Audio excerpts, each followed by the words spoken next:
경영과 밸류업은 간단하게 어떻게 정의할 수 있을까요? 제 개인적으로는 용어는 달리 표현이 됐지만 거의 같은 개념이라고 저는 생각을 합니다. ESG 경영은 ESG라는 말과 환경사회 지배구조죠. 경영이라는 말이 합성된 거잖아요. 그런데 우리나라는 ESG 경영이 경영인데 당연히 그렇게 본다면 ESG가 너무 강조되어 있는 거예요. 왜 그러냐면 우리나라의 ESG 담론을 주도했던 사람들이 주로 환경운동하고 기후변화운동하고 인권운동하고 소비자운동하고 이런 NGO에 계신 분들이 ESG이란 개념을 빨리 받아들이고 또 그분들이 그런 것들을 굉장히 목소리를 높여서 이렇게 하다 보니까 그렇게 된 거죠. 근데 이분들이 경영을 해보거나 기업 현장을 알거나 이렇지는 않잖아요. 그래서 기업은 무조건 탄소 줄여야 되고 뭐 소비자 보호해야 되고 노동 인권 뭐 산재 뭐 이런 것만 해야 된다. 그런데 아무리 이런 것들이 대의 명분이 있어도 기업이 서바이브 못하면 그걸 펼치지 못하는 거 아니에요. 그러니까 경영이라는 그 어떤 제약 속에 한계 속에 ESG가 이렇게 적용이 돼야 되는 거죠. 기업 경영에는 ESG만 있는 게 아니라 뭐 HR도 있고 마케팅도 있고 홍보도 있고 광고도 있고 오퍼레이셔널 매니지먼트, 뭐 R&D 뭐 등등등 여러 가지가 있는데 기업이 경기 상황에 따라서 때로는 R&D에 더 포커싱할 수도 있고 또 경기가 안 좋을 때는 영업이나 뭐 광고나 홍보 이런 걸 좀 줄일 수도 있잖아요. 그렇잖아요. 왜냐하면 기업이 제한된 리소스를 배치하는 게 기업 경영이니까. 근데 ESG만 하는 사람들은 경기 상황이 좋건 안 좋건 기업이 망하건 안 좋건 무조건 ESG만 얘기를 하는 거죠. 우리나라는 밸류업과 프라이스업을 헷갈려 하는데 주가가 올라가는 것이 뭐 밸류업과 무관한 건 아니에요.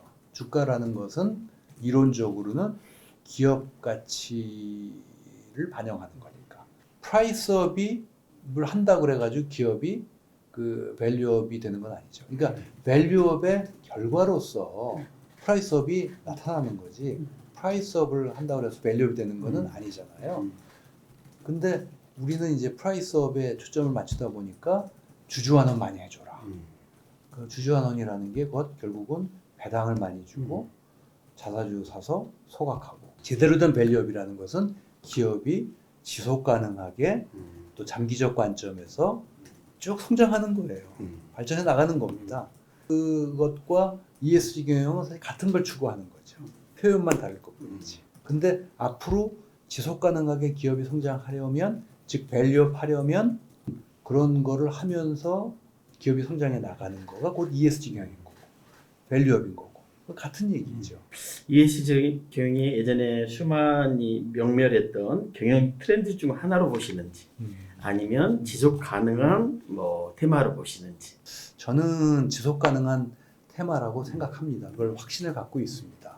다만 어떠한 하나의 담론이나 어떤 그 이론이나 어떤 분야가 메인스트림화되는 과정에서는 직진 우상향하지는 않고 또 가파르게 우상향하지는 않죠.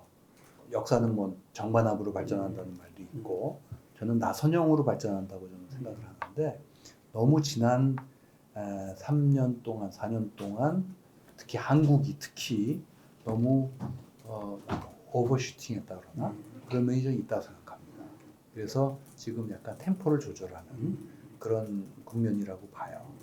최근에 미국의 그 뉴저지에 있는 대학인데 킨 유니버시티라는 데가 있더라고요. KEN 유니버시티. 거기에 ESG 디파트먼트, ESG 학과가 있더군요.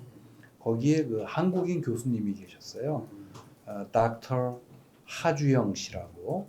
두 가지 이유 때문에 계속 갈 거라고 본다. 첫 번째, 미국의 그 주요 기업들이 이미 ESG 경영으로 선언한 데가 많아요. 미국의 정경련, 우리로 말하는 정경련과 같은 비즈니스 라운드 테이블이라는 데서 미국의 주요 기업의 CEO들은 거기 다 들어가 있습니다. 우리가 이름을 대면 알만한 미국의 주요 기업들, 뭐 코카콜라, 뭐 마이크로소프트 다 들어가 있는데 그들이 기업의 목적을 40년 만에 바꿨습니다. 겁니다. 40년 전에 그들이 기업의 목적은 정의했던 거는 그냥 주주이익 극대화다. 그냥 이익을 극대화하는 거다. 그게 기업의 목적이라고 정의를 내렸어요. 그런데 2019년도에 기업은 주주이익뿐만 아니라 이해관계자들을 배려하면서 이해관계자들의 이익도 고려하면서 주주이익을 추구하는 거다라고 바꿨어요. 그래서 이미 기업들은 바꿨는데 기업들이 그렇게 바꾸게 된 배경에는 뭐냐면 투자자들이 있는 거예요.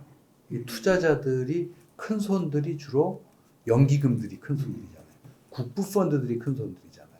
이런 데가 2008년도 글로벌 금융위기를 기점으로 해서 이게 ESG 뭐 이런 책임 투자를 Responsible Investment라고 하는데 이쪽으로 지금 거의 대부분이 이 원칙을 다 받아들이고 이쪽 원칙을 가지고 투자를 하고 있어요.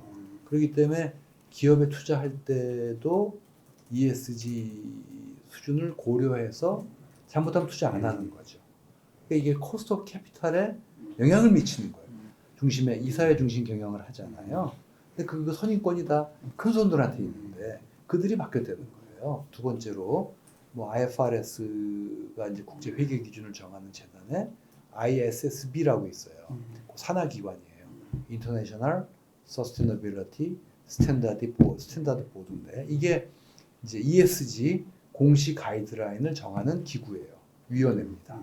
그러니까 21년도에 발족을 해서 이미 그 가이드라인이 나왔잖아요. 그래서 글로벌리 보게 되면 평균적으로 대개 25년에서 26년 사이에 ESG 정보 공개를 법으로 이렇게 하는 나라, 그게 평균 글로벌 국가들이 다 그렇게 가고 있어요.